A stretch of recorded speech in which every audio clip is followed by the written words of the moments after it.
বলি শোনো, শ্বশুর বাড়িকে কখনো শ্বশুর বাড়ি বলে মনে করবে না। শ্বশুর বাড়ি হলো শ্বশুর বাড়ি না, ওটাতে হলো মন্দির।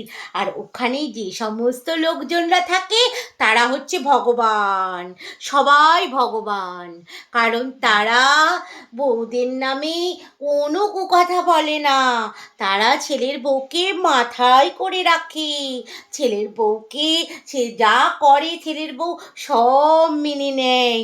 তাই তো তারা ভগবান। আর যত রাজ্যের ভণ্ডামো তো আমাদের মধ্যে আছে, যত রাজ্যের কুমন্ত্রণা তো আমাদের মধ্যে আছে।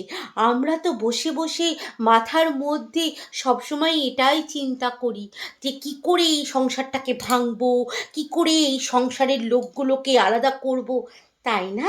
তার জন্যই তো আমাদের এই বাড়ির লোকরা সব ভগবান, আর আমাদের বাড়ির লোকরা হচ্ছে সব এক একটা, কি বলবো, খুঁজে পাচ্ছি না কি বলবো।